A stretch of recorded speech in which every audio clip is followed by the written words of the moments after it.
Mose Imana imubwira ngo uri kurebesha igihugu amaso, ariko nduzakigeramo.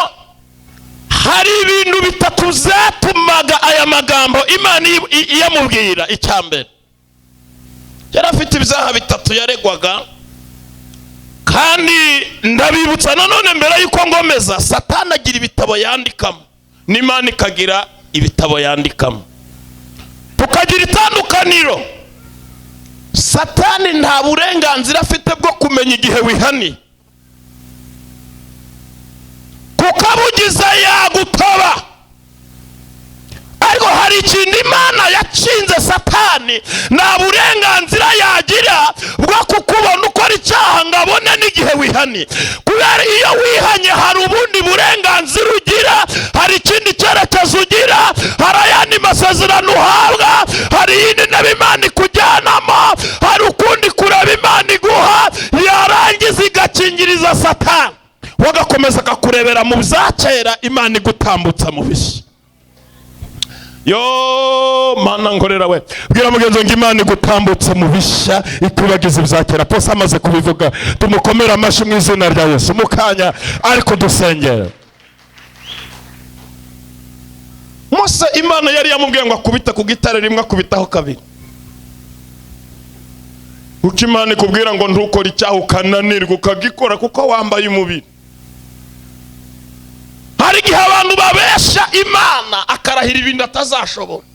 Izina ry'Imana sinzongera gukora icyaha. Bibiliya izivuga mu gitabo cy'umubwiriza ibice 7 umurongo wa 20 ngo nukuri nta mukiranutsi uri mu neza ntacumure. Tubeshejweho n'imbabazi, tubeshejweho n'ikira. Subiramo, tubeshejweho n'iki? Nta mukiranutsi udasambanya urabesha, utabesha urifuza. Kandi nararenga ndacyaha kinini ni gito. Pandi yo bamaze kugwa ahaze ng'ikigaga aravuga ngo icyaha nakoze kiroroshe, ndacyaha kinini giti imbere y'Imana. Imana yamubwiye ngo akubita ku gitare rimwe, akubitaho kabiri, agerekaho n'ijambo ngo ni mumwe mwabivumemo kibicyaha kimwe.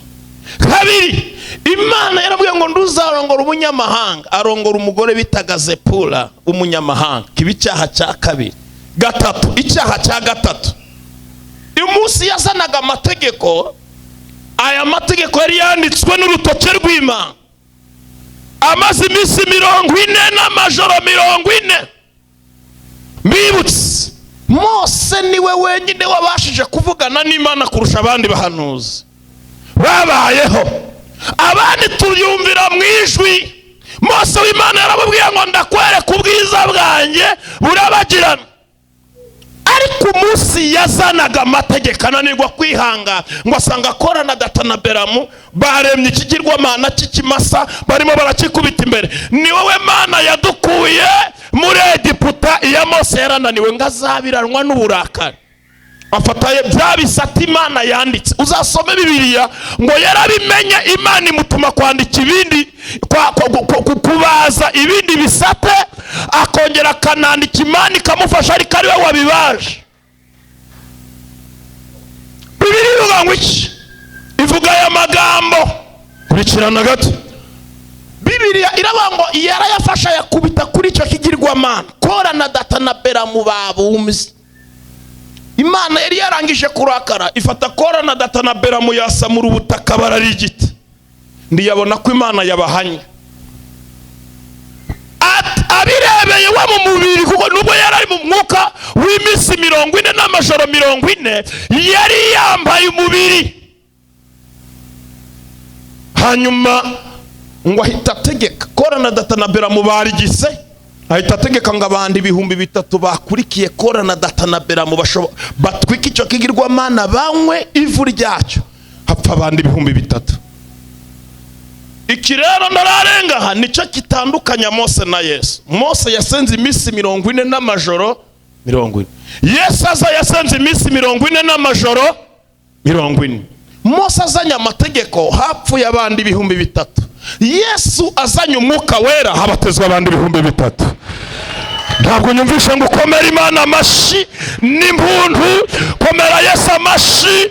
Ni umunyembaraga, ni umunyabushobozi, arahambaye, ndananirwa, ni umunyembaraga. Zamura haleluya.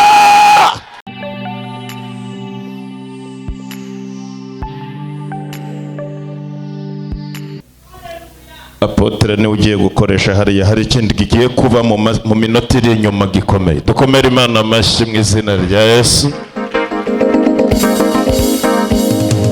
Kubera ijwi ndi kumva ntabwo nahajya, kandi ndi kumva Imana iri kumbwira ko hari ibyo igiye gukora. Turashimira Imana yemeye ko tuza guterana uyu munsi. Ndashimira Appostle, reka tumukomere amashyi mu izina rya Yesu. Ndashimira Sam wakoze kuza, Pastor Claude, Marceline, abakozi b'Imana bose baraha. Na uriya mukozi w'Imana ni ubwa mbere nabonye abwiriza. Mumukomere amashyi mu izina rya Yesu.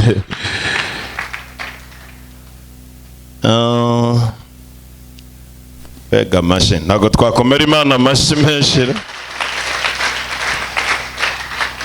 Ngiye gukoresha igihe gito. Ndi kumva Imana iri kumbwira ngo mvuge ku ijambo rivuga ngo hari ikindi gitabo Imana ibumbuye. Hari ikindi gitabo Imana igize gute? Ndagira rero ngo uhaguruke mu byubahiro byawe, ntabonebwe, ugabanye ubute, umbwirira abantu barindwi ngo hari ikindi gitabo Imana ikubumburiye. Kandi mu byubahiro byawe ubwira barindwi, hari ikindi gitabo Imana ibumbuye. Hari ikindi gitabo Imana ibumbuye. Hari ikindi gitabo Imana ibumbuye. Babwire nanjye ndimo ndababwira barindwi, hari ikindi gitabo Imana ibumbuye.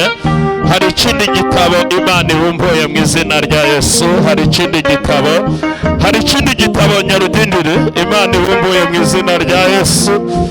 Hari ikindi gitabo, hari ikindi gitabo, hari ikindi.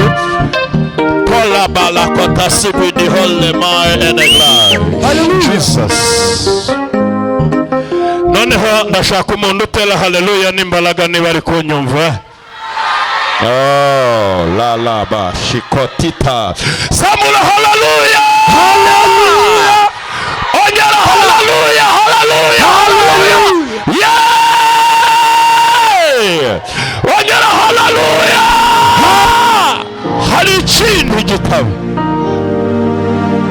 hari ikindi gitabo, kandi icyo gitabo nikibumburwa, kirabumburwa amazu aze, nikibumburwa imodoka zize, nikibumburwa bizinesi zize, nikibumburwa ibintu byose biremera.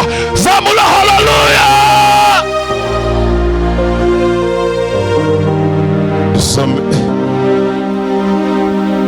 Urwandiko rwa Yuda gice cya mbere umurongo wa 9. Nyamara marayika ukomeye ubwo yatonganaga na Satani agira impaka nawe, intumbi ya Mose yahangaye kumucira urubanza amuvuma, ahubwo yaramubwiye uti umwami Imana iguhana. Mwakire neza ijambo ry'Imana.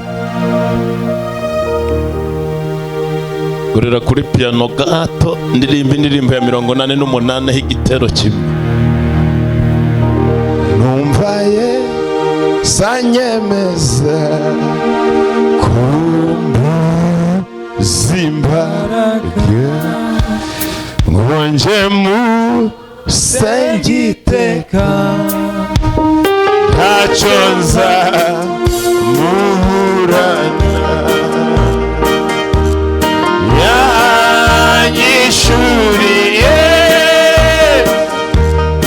yamyenda yose yambabariye ibyaha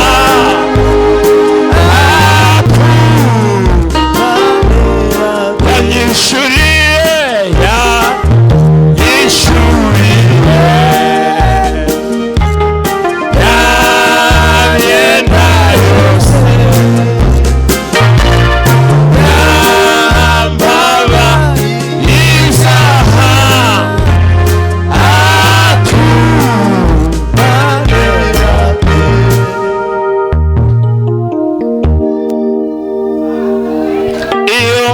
usomye gutegeka kwa kabiri ibice 34 umurongo wa 5 haravuga ngo nuko Mose umugaragu w'Iteka apfira aho ngaho Imewabo hateganye ni Betuweli, apfa afite imyaka 120 ngo ijisho rye ritaraba ibirorirori.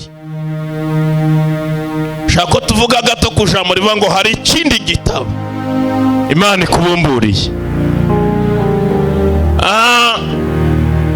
Mose muzukuri Bibiliya ivuze ko yapfuye, ariko nanone Bibiliya cyangwa abahanga bacyoroje bakavuga ko Mose atapfuye, Imana yamunyujije mu bisate by'ibitare, kandi akaba nanone mu mateka tuzi muri Bibiliya tuvuga abantu bagiye mu ijuru badapfuye, tukavuga Enoki, tukavuga Eliya, ariko tukongeramo na Mose kubera impamvu ngiye gusobanura.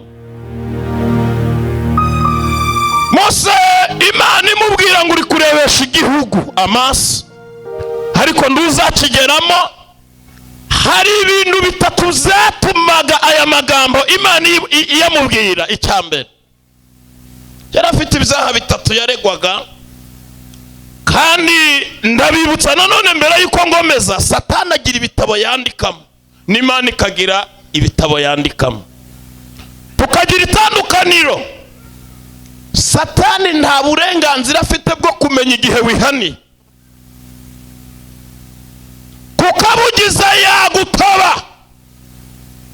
Ariko hari ikintu Imana yacinze Satani, nta burenganzira yagira bwo kukubona ukora icyaha ngo abone n'igihe wihani. Kubera iyo wihanye hari ubundi burenganzira ugira, hari ikindi cyerekezo ugira, hari ayandi masezerano uhabwa, hari iyindi ntebe Imana ikujyanamo, hari ukundi kureba Imana iguha, yarangiza igakingiriza Satani, wagakomeza akakurebera mu byakera, Imana igutambutsa mu bishya.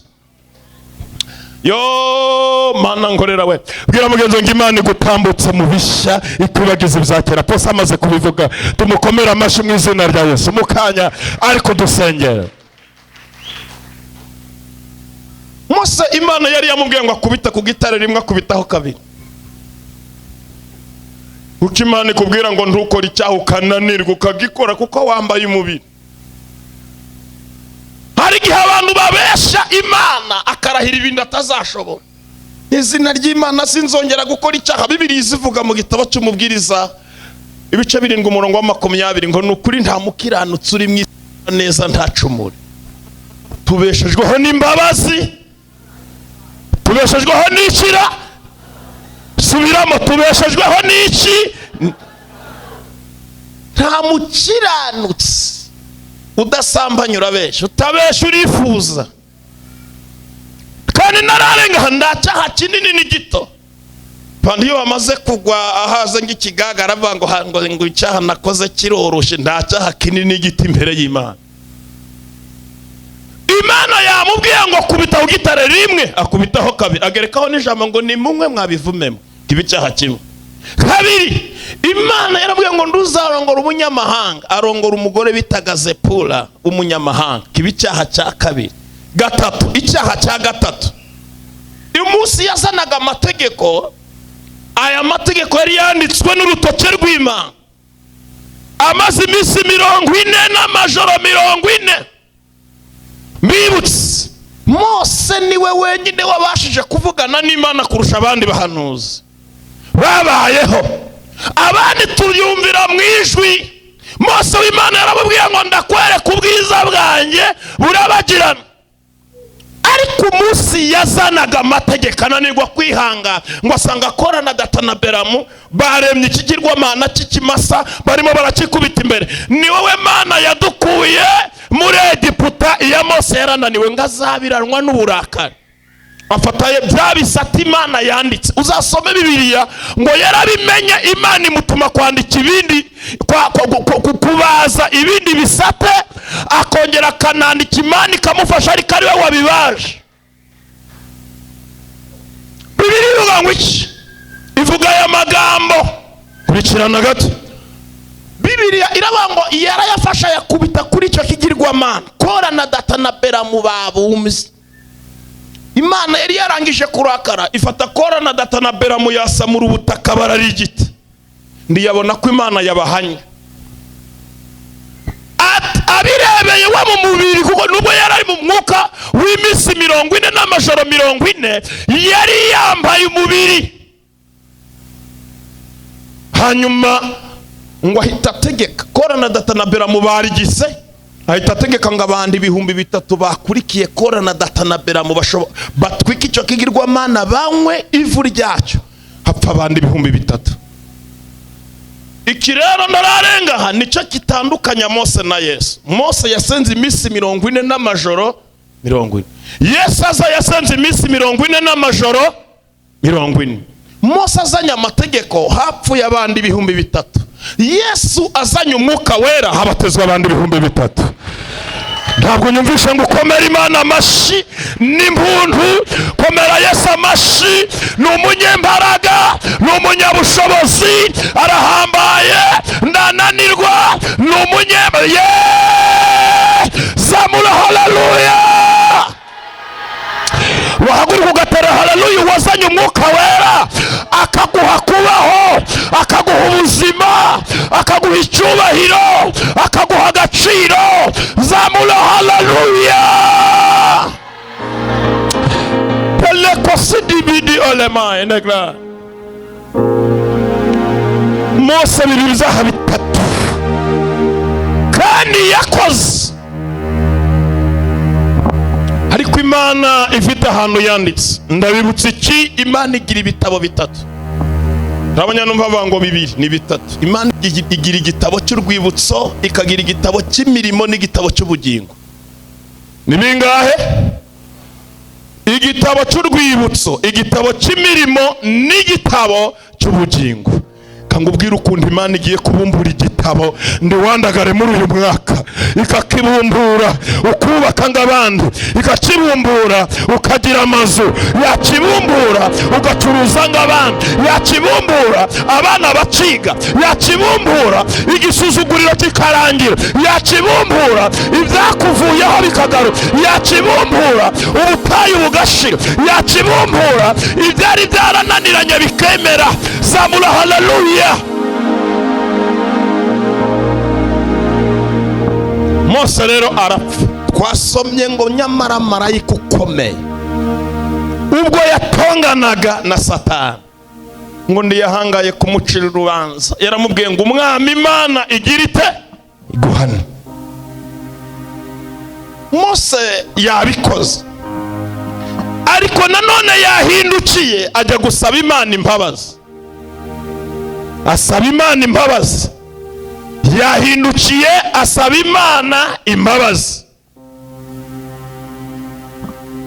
Ikuzimu baracyanditse bya Mose ngo apfe, umusapfa. Bibiliya zivuga ngo guteka kwa kabiri nahavuze 34:5 ndahasubiramo. Nuko Mose Uwiteka apfira aho ngaho Imewa hateganye ni Betuweli. Yani magambo igihugu yaragiyemo yarakirebaga.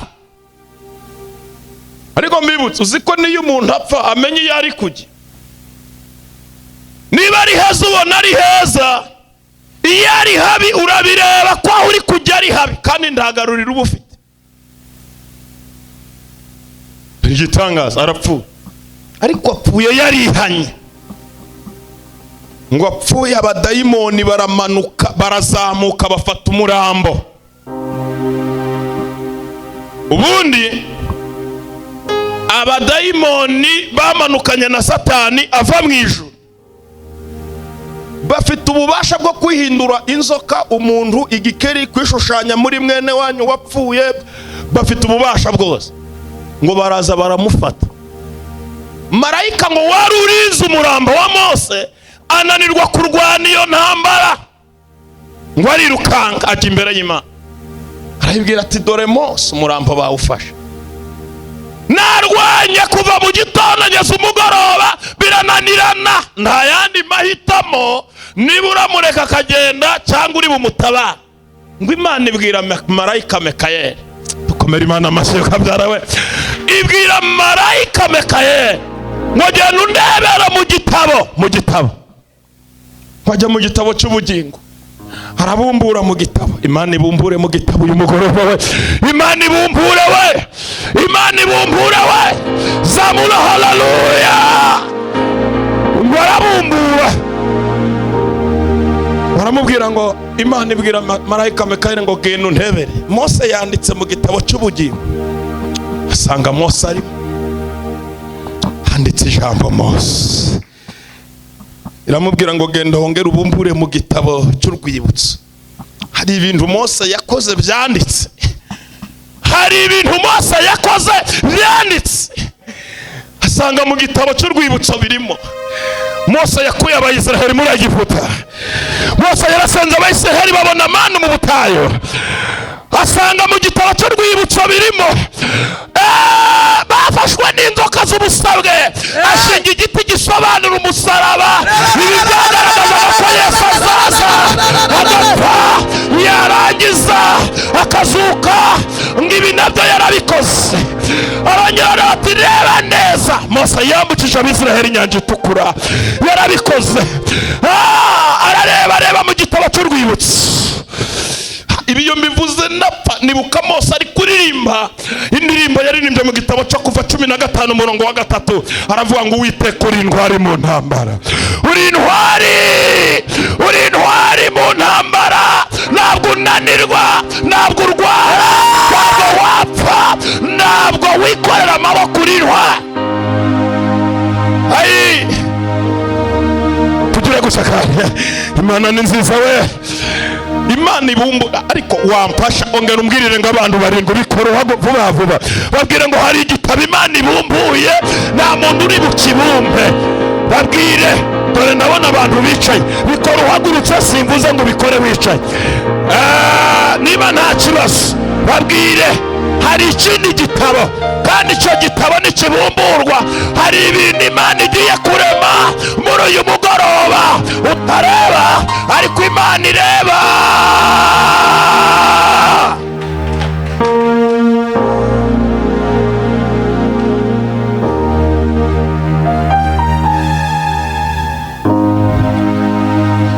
Barabumbura mu gitabo cy'imirimo. Mu gitabo cy'imirimo barabumbura. Mose yaraturaga bati cyane. Mose yubahaga abantu cyane. Mose afite imirimo arayifite. Bari mu gitabo cy'urwibutso. Kongera bango bumbura ikindi gitabo. Mu gitabo cy'urwibutso arimo, mu bugingo arimo. None se mu gitabo cy'imirimo arimo nabwo ngo basanga Mose yanditsemo. Imana iravuga ngo witindiganya marayika Mikaeli. Irukanga ukubitiza imbesire. Uzikubite nduhagarare. Uzimenagure uriya namuzi. Mose naramumenye. Mose twaravuganye. Mose nagendanye nawe. Mose naramuhamagaye. Kandi Mose ntabwo namutererana. Zamula haleluya. Hari ikindi gitabo. Kandi icyo gitabo Imana ibumbuye kirakwambutsa ukwa mbere, kizakwambutsa ukwa kabiri, kizakwambutsa ukwa gatatu, kizakwambutsa ukwa kane, kizakwambutsa ukwa gatanu, kizakwambutsa ukwa gatandatu, kizakwambutsa ukwa karindwi, kizakwambutsa ukwa munane. Iki gitabo kizakwambutsa ukwa 9. Iki gitabo kizakugeza mu kwa 10. Kandi iki gitabo kizakugeza mu kwa 11, kizakugeza no kwa 12. Wahaguruka ugatera haleluya niba uri kunyumvara. Oh, dans la cotacité bidi olema iniglai elesedana. Aidele dotanda la kotita la bidi stifo himi niwa eneglai ema. Wakoza postimane guhumugisha. Hari ikindi gitabo. Iki gitabo nta muntu wagitaba. Iki gitabo kiragereranywa amasezerano Imana igiye kuguha muri uyu mugoroba. Iminsi wababaye irarangiye, iminsi wabayeho nabi irarangiye, iminsi wabaye mu butayu irarangiye, iminsi wabaye mu nzara irarangiye. Ariko Mana, haguruka utere haleluya.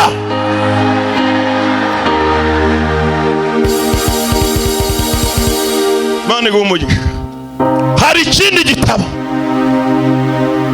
iki gitabo nikibumburwa uziga, nikibumburwa uragira agaciro imbere y'umugabo. Tarakosibidi olema. Iki gitabo nikibumburwa agasuzuguro wasuzuguwe kararangira. Ijambo Pastor Samu yavuze ntapfa rivuga ngo Imana iguhishoka.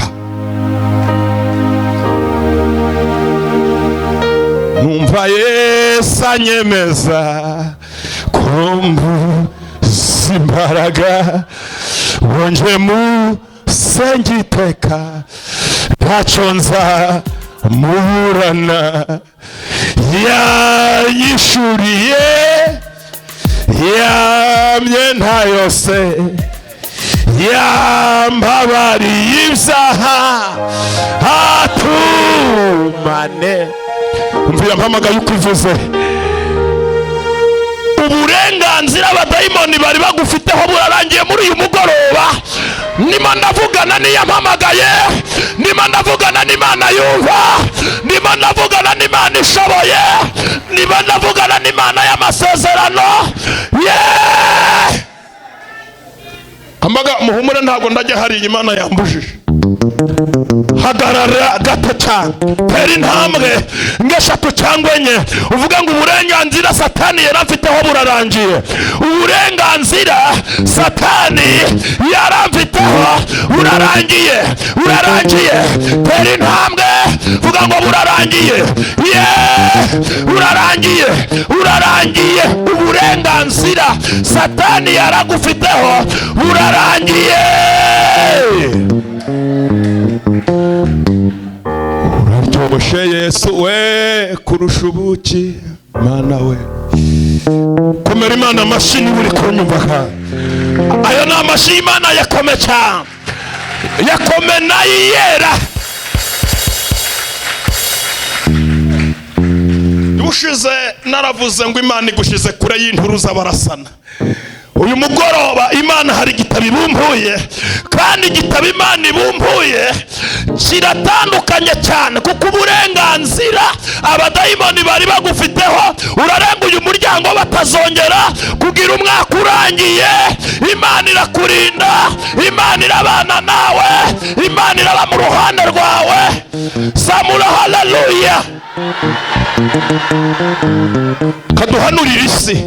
Muntu yanyumva ari muri Amerika, ari muri Aziya, ari Buraya, ari mu Bufaransa, ari Holande, ari mu Bwongereza, ari muri Afrika, ari muri Kenya. Aha ndahanuye uburenganzira abadayimoni bari bamufiteho bumurekure muri uyu mugoroba, bumurekure muri uyu mugoroba, bumurekure muri uyu mugoroba, bumurekure muri uyu mugoroba, bumurekure muri uyu mugoroba.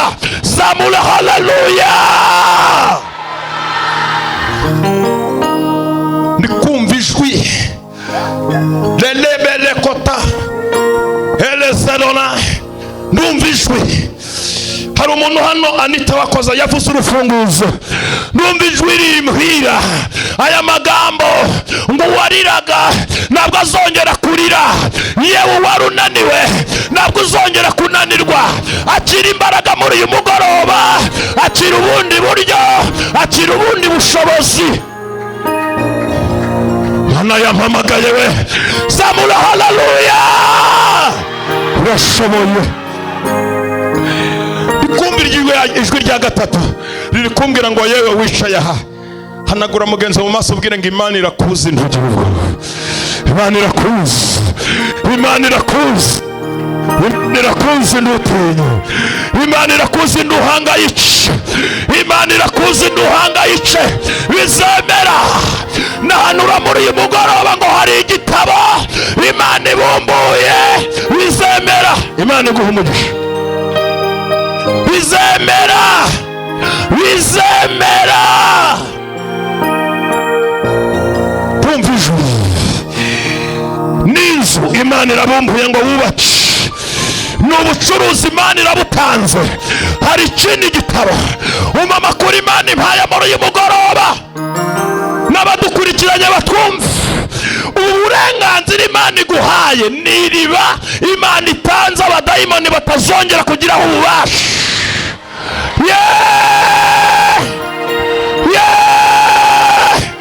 Jesus, hari umuntu nimwe ngo haguruka tere haleluya la ele balakota sidi bidio le mai enegra ele serona. Hari ubundi bubasha. Numva uyu mugoroba wangora mu ruhanga Apostle, ngagira ubundi bubasha byibura mbabarira ukora mu ruhanga rwa. Ngira ubundi bubasha muri uyu mugoroba, hari ubundi bubasha. Haguruka utere haleluya. Hari izindi mbaraga Jesus, hari ubundi bubasha, kandi ububasha nta mudayimoni uzongera kubukiniramo. Ekotasi bidi olema. Imana ikurinzira muri uyu mwaka. Mama wawe yarazapfa mu kwa gatatu, niko Imana imbwiye, irongeye iramuguhaye ngo abeho. Ngiye gutanga mukora posa hanurira abantu, umva ngo ubwire uko Imana yambwiye ngo iki gitabo Imana ibumbuye kiratumutunga. Iki gitabo kizatuma ugira amamodoka. Iki gitabo kizatuma abana bawe burira indege. Ndavuga iki gitabo Imana ibumbuye kizatuma abana bawe biga mu mashuri meza. Ndavuga iki gitabo Imana ibumbuye kizatuma igisuzuguriro kirangira. Ndavuga iki gitabo. Haguruka utere haleluya.